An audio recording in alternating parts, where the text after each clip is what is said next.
Good morning. I am Jerome and I will be presenting with Jack, Sunny, and Tom. Today we'll be going through a comprehensive analysis of Asia's changing role in world trade.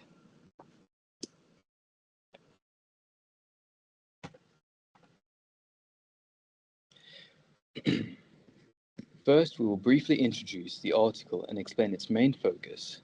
Then we will summarize the key ideas to help understand the article. Next, we will show how it connects to concepts from our module. After that, we will discuss the main economic models used, outline the key findings and why they are important, and finish with some further readings and a short conclusion.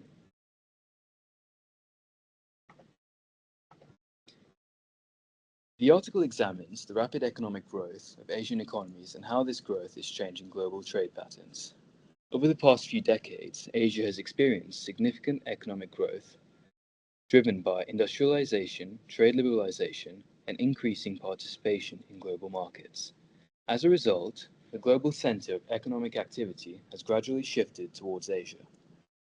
The authors particularly focus on the expansion of South-to-South trade, referring to the trade between developing countries.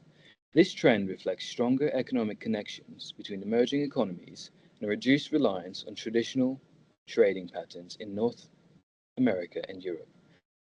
In addition, the article discusses the long-run structural transformation taking place in Asian economies. Many countries in the region have transitioned from agricultural-based economies to manufacturing and service-oriented economies, which has strengthened their role in global production networks.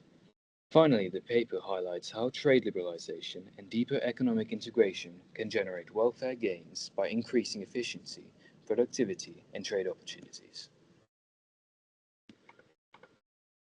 Economic focus.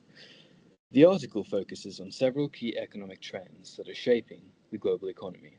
Firstly, there is a shift in global trade, with developing countries, particularly those in Asia, getting a larger share of global GDP and international trade.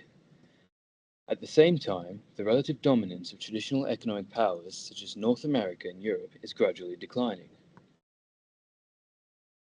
Secondly, the rise of developing countries has contributed to a significant increase in South-to-South trade. As Asian economies grow and their middle classes expand, demand within the region has increased, leading to a stronger intra-Asian trade integration. Finally, the article highlights broader structural changes in the global economy. Many Asian economies are transitioning from agriculture to manufacturing and increasingly towards service more recently. These changes reflect evolving comparative advantages and deeper integration in global value chains. The methodology used.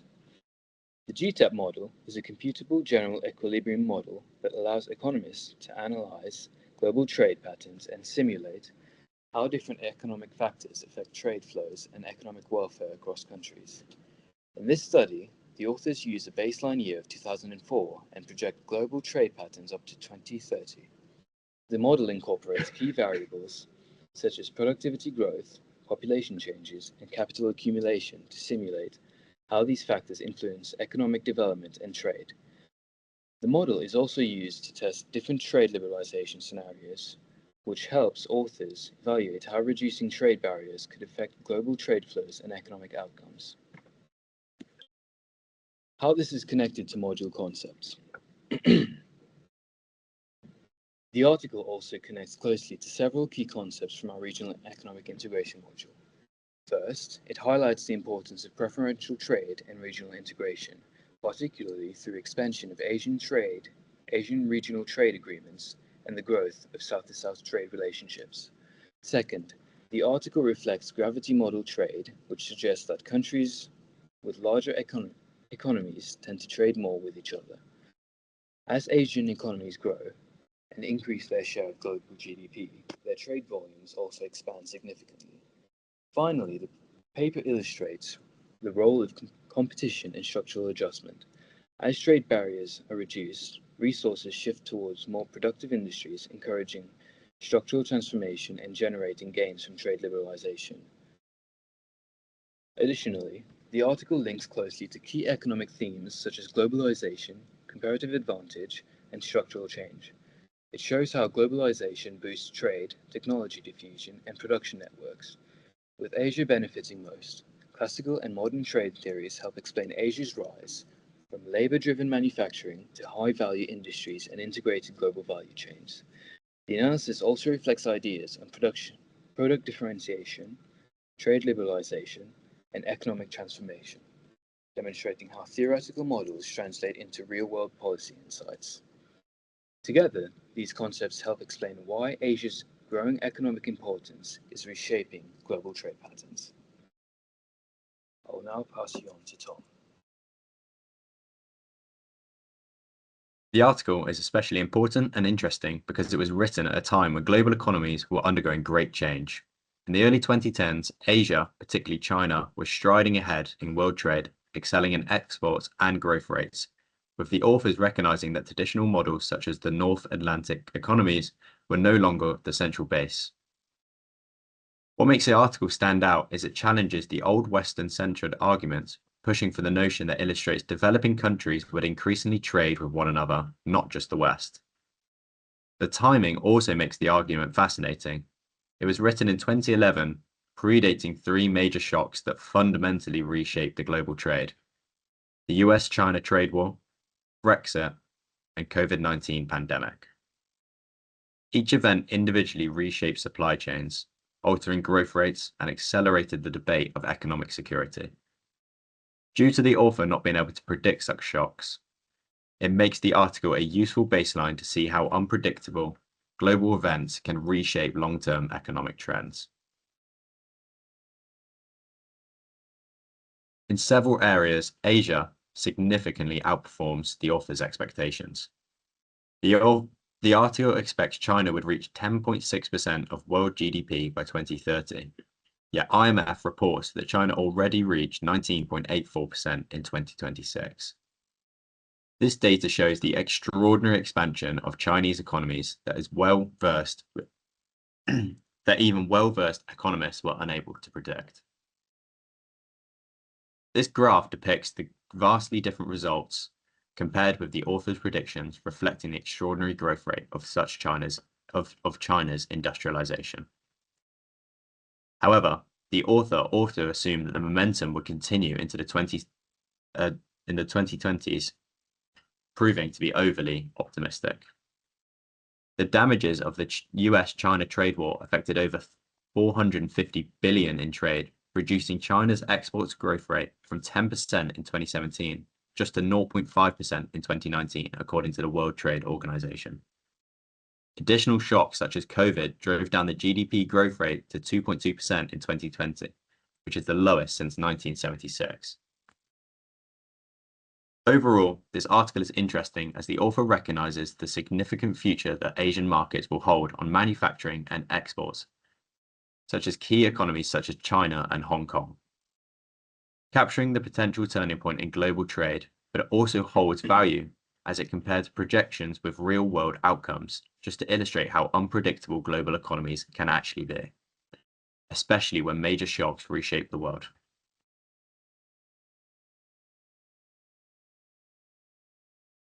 The article relies on several core economic concepts and modeling to provide a framework that projects Asia's role in global trade by 2030.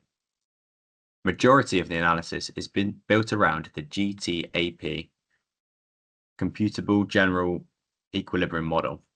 The model simulates how all parts of the economy will interact with one another. It can make sure that the markets for goods, capital, labor, and natural resources are all cleared at the same time. This is essential when projecting long-run structural change. Furthermore, the GTAP model assumes perfect competition and constant return to scale. This means that firms will maximize profits and have proportional increase with output due to their input. The production is represented using nested CES production functions, where labor, capital, land, and natural resources can be substituted out for one another with fixed elasticities. Due to this, it allows the model to capture how different sectors will respond to price change. For example, if wages rise in China, the model shows whether firms substitute towards capital or shift production to other Asian economies. Without this fundamental model, it wouldn't be realistic to predict Asia's industrial transformation. The model also uses the Armington assumption, which treats goods differently by country of origin. This is crucial to understanding as it explains why countries continue to trade even when their product is similar. This allows the author to make assumptions about the inner Asia trade when economies trade components with intermediate goods within regional supply chains, and was a basis for the belief that moving away from North Atlantic trade routes. Another key concept used in the projection is the total factor productivity, or TFP. The author assumes that the faster the TFP growth in the primary sectors, reflecting historical trends, is the assumption that this assumption is important to TFP as it's the main drive for long-run economic growth in this model. Without realistic productivity assumptions, the growth models, or Asian GDP and trade shares, would be totally unrealistic. The TFP are essential to determine how quickly economies such as China and Hong Kong will expand. By using GTAP framework, the author is unable to simulate and predict how Asia's growth rate in South-South trade is potential to reshape the global trade routes. Together, these models and concepts allow the author to simulate how Asia, specifically China's economy, is expected to grow, and demographically how it will change to increase productivity and transport global trade by 2030. I'll now pass on to Sunny.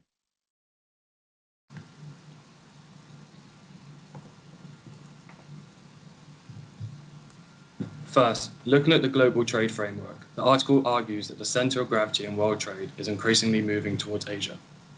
This shift is largely driven by the rapid economic growth in countries such as China and India, alongside broader industrialization across developed Asia. As these economies expand, they are becoming more significant trading partners in the global economy. One key takeaway from the article is the rise of South-South trade. Traditionally, global trade was dominated by North-North routes, mainly between developed economies in Europe and North America. However, trade now between developing countries in Asia has grown much faster in recent decades. The article suggests that by 2030, developing Asia alone could account for around 26% of global trade. This growth is driven by rising incomes, urbanization, and increasing industrial capacity across emerging markets. As a result, trade links between regions such as Asia, Africa, and Latin America are strengthening and reshaping global production and consumption patterns. Moving to structural transformation, the article highlights how Asia's role in global production has deepened through the development of regional production networks. Manufacturing processes are now increasingly fragmented across multiple countries. Different stages of production, such as component manufacturing, assembly, and final production, often occurs in different economies. This fragmentation has significantly increased intra-regional trade, particularly in intermediate goods, and has reinforced Asia's positioning as a central hub in a global supply chain.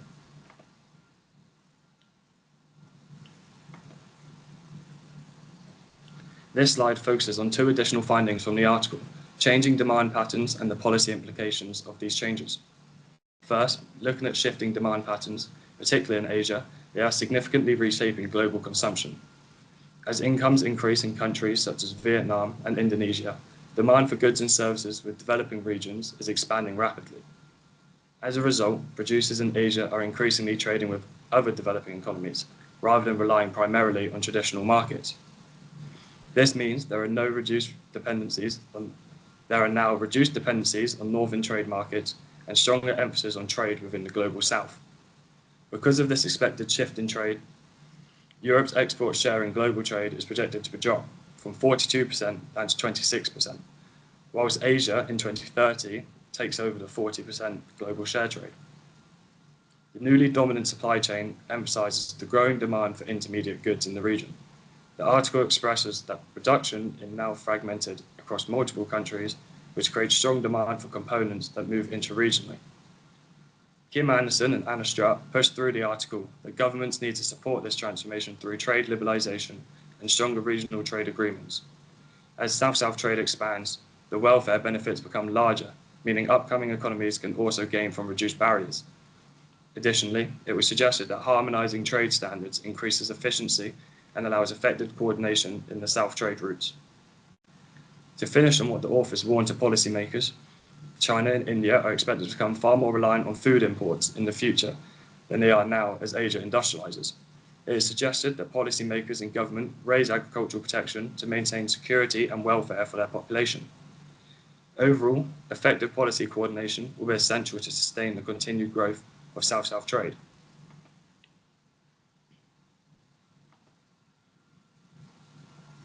The findings of this article are important because it documents the transformation of trade within the global economy. Connecting to the global trade landscape, policymakers who fail to recognize the structural shift from North-North to South-South trade risk marginalization in global networks. This matters because South-South trade is projected to double heading to 2030, so if governments maintain policies focused on the transatlantic markets and ignore the emerging growth in Asia, they lose out on the regional value chains and investment flows. To evaluate, this shows progression to SDG 17, where global cooperation and partnership can enhance developing economies, alongside SDG 10, where the new bloc can reduce inequalities across borders. Furthermore, value chains are being implemented with each country, specializing in intermediate goods, where the article highlights those different stages of manufacturing. This represents economic integration at the utmost, where the region is taking control of comparative advantage and reinforcing that working together in a supply chain grows regional trade. It is also important that this can be directly linked to SDG 9, a key goal that aims to support industrialization to support economic growth and resilience. Additionally, the article's findings highlight how geopolitical and economic power is becoming redistributed globally. As emerging economies within Asia integrate deeper, they gain bargaining power and have the ability to reshape trade standards.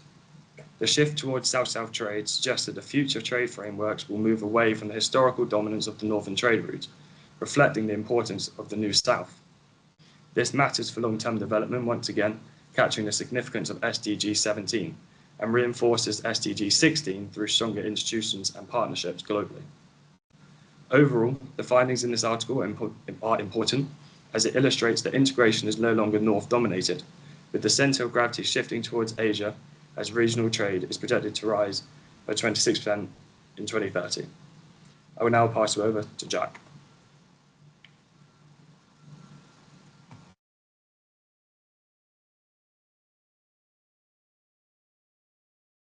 We can gain a deeper understanding by looking at other sources that come from outside of the original article. One of these being the World Trade Organization, which provides global trade data and supply trends for our countries in Asia, which will allow us to get a deeper insight into exactly how they trade, who with, and where the supply are coming from. Along with this, we can look at the IMF as well, which gives us assessments of regional Asian economies. And we also have the OECD, which is a good way for us to measure productivity within these countries and how the economies are changing from being primarily agricultural to shifting towards manufacturing and a service-based route.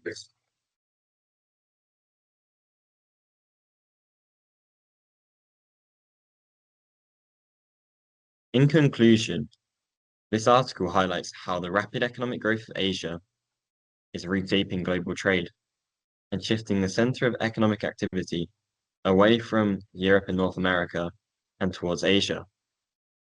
Over the past few decades, industrialization, trade liberalization, and deeper integration in global and local markets have allowed many Asian economies to expand rapidly. As a result, developing countries, particularly in Asia, are gaining a larger share of global GDP and international trade through having comparative advantages for manufacturing because of the cheaper labor costs. And the increase of the South-South trade between these countries is also a major factor in how they are competing and growing their GDPs globally. At the same time, the dominance of the traditional powers, the EU and the USA, are gradually declining and are projected to keep on declining. A key trend highlighted in this article is the rise of South-South trade, which reflects stronger economic connections between developing countries and growing demand within Asia. as the economies are getting bigger and the middle class expand, increasing the demand. At the same time, many Asian economies are undergoing economic transformation, moving from agriculture towards manufacturing and services, which are becoming increasingly more integrated into the global value chain.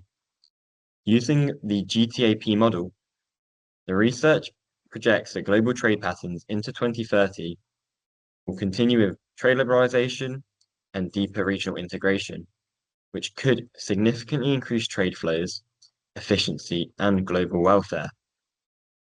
Overall, the findings demonstrate why Asia's growing economic importance is redefining global economic leadership, influencing trade policy, and creating new opportunities for development.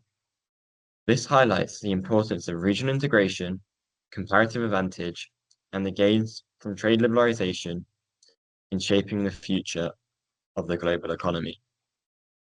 Thank you so much for watching and listening to our presentation on how Asia is changing and developing into the modern world. We hope you enjoyed.